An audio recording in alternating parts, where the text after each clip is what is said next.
देहरादून के थाना राजपुर क्षेत्र से एक बड़ी खबर सामने आई है, जहां आपसी विवाद ने खूनी रूप ले लिया। जोहड़ी गांव के पास हुई फायरिंग की इस घटना में एक 74 वर्षीय व्यक्ति की मौत हो गई, जबकि 2 अन्य लोग घायल बताए जा रहे हैं।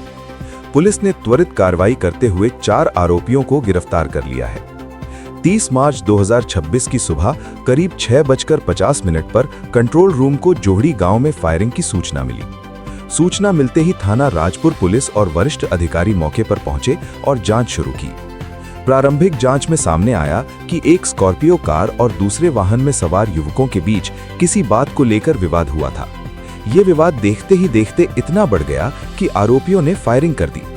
फायरिंग के दौरान एक 74 वर्षीय व्यक्ति को गोली लग गई, जिसे गंभीर हालत में अस्पताल ले जाया गया, लेकिन डॉक्टरों ने उसे मृत घोषित कर दिया। वहीं इस घटना में 2 अन्य लोग भी घायल हुए हैं, जिनका इलाज जारी है। घटना को अंजाम देने के बाद आरोपी मौके से फरार हो गए थे। पुलिस ने मामले की गंभीरता को देखते हुए तुरंत टीमें गठित की और सर्विलांस के जरिए आरोपियों की तलाश शुरू की। कुछ ही घंटों के भीतर पुलिस ने 4 आरोपियों को गिरफ्तार कर लिया। गिरफ्तार आरोपियों में शामिल हैं रोहित कुमार, निखिल मल्होत्रा, संदीप कुमार और आदित्य चौधरी, जो सभी दिल्ली के अलग अलग इलाकों के निवासी हैं। पुलिस ने आरोपियों के पास से घटना में इस्तेमाल किए गए हथियार भी बरामद किए हैं, जिनमें .315 और .32 बोर के तमंचे, जिंदा कारतूस और खोखा कारतूस शामिल हैं। साथ ही एक बिना नंबर प्लेट की स्कॉर्पियो गाड़ी भी बरामद की गई है। पूछताछ में आरोपियों ने खुलासा किया है कि 29 मार्च की रात को उनका कुछ युवकों से विवाद हुआ था। उसी रंजिश में उन्होंने अगले दिन इस वारदात को अंजाम दिया। फिलहाल पुलिस ने आरोपियों के खिलाफ संबंधित धाराओं में मुकदमा दर्ज कर लिया है और मामले की जांच जारी है। पुलिस ये भी जांच कर रही है कि इस घटना के पीछे कोई और वजह या अन्य लोग तो शामिल नहीं है। सभी साथियों का यहाँ पर स्वागत है। और आज सुबह दिनांक 30 मार्च को सुबह 6:50 पर 112 के माध्यम से हमें एक सूचना प्राप्त हुई थी कि थाना राजपुर क्षेत्र में जोहड़ी गांव के पास में कुछ वाहनों के बीच में आपस में रोड रेज और फायरिंग की घटना प्रकाश में आई है। तत्काल एसओ राजपुर, चौकी प्रभारी और बाद में एसपी सिटी और मेरे द्वारा भी मौके का मुआयना किया गया। उस फायरिंग की घटना में हमारे ब्रिगेडियर श्री मुकेश कुमार जोशी साहब की वो उस समय वहाँ घायल हो गए थे और उनको जब तत्काल हॉस्पिटल ले जाया गया, वहाँ उनको मृत पाया गया। वो सुबह मॉर्निंग वॉक पर निकले थे अपने साथियों के साथ में, और इस बीच ये 2 गाड़ियों में सवार जो युवक हैं एक दूसरे पर फायरिंग करते हुए और रोड रेज के तहत पीछे से आए और इसी फायरिंग में उसी चपेट में आके उनकी मृत्यु हुई थी। तत्काल सभी पहलुओं को ध्यान में रखते हुए विभिन्न टीमों के माध्यम से घटना की विवेचना, घटना के पीछे के कारणों को जब हम लोगों ने जांचा, पहले जो ये फॉर्च्यूनर सवार जो साथी थे, जो लोग थे जो फॉर्च्यूनर में बैठे थे, इन लोगों से पूछताछ की गई तो उनके द्वारा एक जो बात हमें बताई गई उसमें काफ़ी संदिग्धता हमको लगी थी। उसके बाद हम लोगों ने कोठाल गेट के पास में एक जैन जी पब एक खुला है, उसका जब सीसीटीवी फुटेजेस को देखा, उसे खंगाला, तो ये बात प्रकाश में आई थी कि उससे एक दिन पूर्व 29 की रात को बिल को में ज़्यादा पैसे को लेके इनके बीच में एक जो झगड़ा हुआ था, उसमें जो क्लब के जो लोग हैं, क्लब के मालिक, मैनेजर और लोगों ने इनके साथ मारपीट की थी। उसी का बदला लेने के लिए सुबह मॉर्निंग तक इन लोगों ने उसका वेट किया और जब सुबह ये अपने उस क्लब को बंद करके जा रहे थे और इसी रोड रेज में ये सारी घटनाक्रम हुआ है।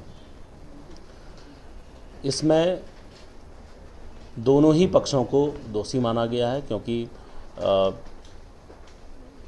जो हमारे वेटरन हैं श्री मुकेश जोशी साहब, उनकी जिस प्रकार से इस घटना में मृत्यु हुई है, वो वाकई में उसकी मैं कड़े शब्दों में भर्त्सना करता हूं और मेरी संवेदनाएं, देहरादून पुलिस की संवेदनाएं उस परिवार के साथ है।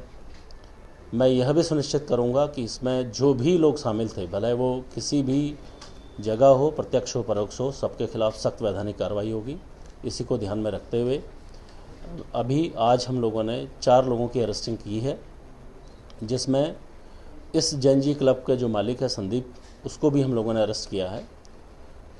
साथ में जो अभियुक्त हैं और दूसरा जो पक्ष है उसमें एक व्यक्ति आदित्य चौधरी, उसको भी अरेस्ट किया गया है। उसके जो साथी हैं, अभी 3 उसके साथी हैं वो जो फरार चल रहे हैं 4, उस पर भी हम जल्दी ही पकड़ लेंगे। उनके फ़ोटो हम लोगों के द्वारा जारी किए गए हैं और उनके खिलाफ भी सख्त वैधानिक की जाएगी। इन सभी अभियुक्तों से इनके पास जो असलहे थे वो बरामद किए गए हैं।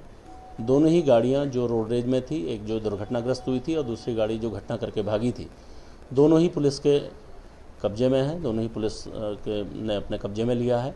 और सभी पहलुओं को ध्यान में रखते हुए इस पर जो भी वैधानिक कार्रवाइयाँ हैं वो की जाएंगी।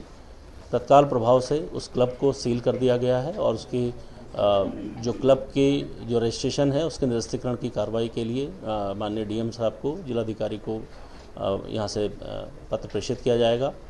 इसके साथ ही मैं ये भी कहूँगा कि जो भी यहाँ पर पब में जो निर्धारित समय सीमा है, निर्धारित समय सीमा के बाद अगर कोई क्लब अब खुला हुआ पाया जाएगा, उसके खिलाफ सख्त वैधानिक कार्रवाई की जाएगी।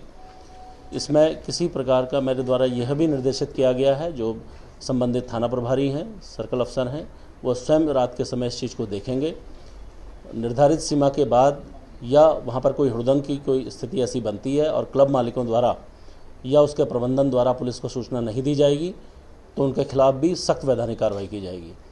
तो इसमें पूरी जो ब्रीफिंग में मेरी जो हमारी संवेदनाएं हैं वो मृतक श्री मुकेश जोशी साहब के साथ, उनके परिवार के साथ हैं और इनके अभियुक्तों को सख्त से सख्त सज़ा दिलाने के लिए जो भी हमसे बन पड़ेगा हम उसे करेंगे। Thank you.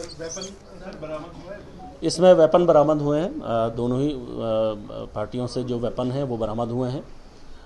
बल्कि अभी हमारे जो अभी 4 अभियुक्त और अभी पकड़े जाने हैं, मुझे उम्मीद है जल्दी ही हम उन्हें भी पकड़ेंगे और उनसे भी हम लोग कार्रवाई करेंगे। नहीं, कोई भी लाइसेंसी नहीं है, सभी तमंचे या अन्य असले हैं। ये पता चला है कि कुल कितने फायर हुए होंगे?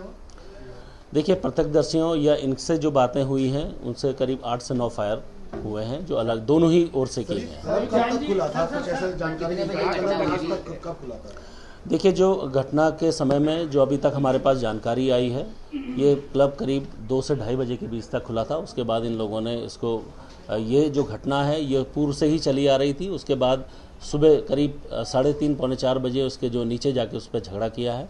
जो अभियुक्त है जिसके द्वारा जो स्कॉर्पियो एन गाड़ी में था, उसके साथ करीब पौने 4 बजे के आसपास नीचे उसकी गाड़ी को तोड़ा गया है, उसके साथ झगड़ा किया गया। उसके बाद ही ये घटनाक्रम फिर आगे बढ़ा है। रोजमर्रा की ये कहानी होती है राजधानी देहरादून के तमाम अलग-अलग क्षेत्रों में, राजपुर है, बिदोली है, इस तरह के ये एरियाज हैं, उन पर कैसे सख्ती होगी? टाइम बाउंड का पुलिस प्लान करेगी? सर, इसी से जुड़ा मेरा सवाल है, क्योंकि अब पुलिस की सख्ती तो दिखाई दे रही है, लेकिन वो छोटे लोगों पे जो ढाबे वाले वो वाले वहाँ तो पुलिस जाके बैन करके ले आती है। मैं ये आपके माध्यम से ये कहना चाहूँगा, निर्धारित समय सीमा के बाद अगर कोई क्लब खुला पाया जाएगा उसके खिलाफ सख्त वैधानिक कार्रवाई की जाएगी।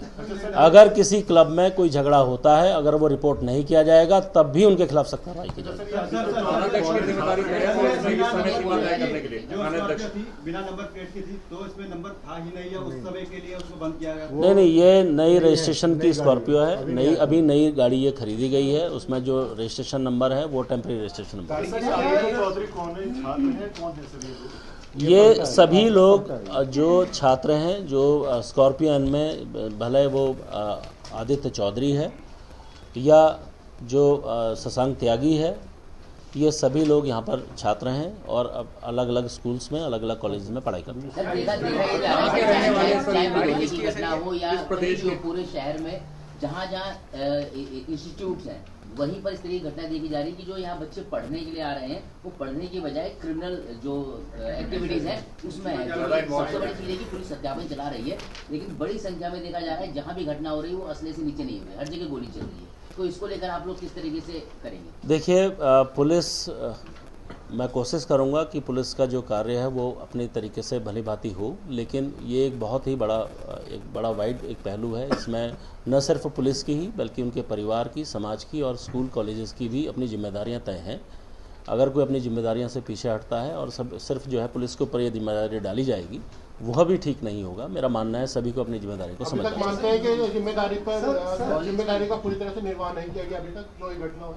देखिए, जहाँ तक मैं कहूँगा पुलिस के जो ये जिस तरीके की ये घटना हुई है, इसमें पुलिस से एक स्तर पर फॉल्ट हुआ है कि ये क्लब देर रात तक खुला था। उसके खिलाफ जो भी हमारे जो डिपार्टमेंटल प्रोसीडिंग है वो की जाएंगी। क्यों नहीं उस चीज़ को किया गया,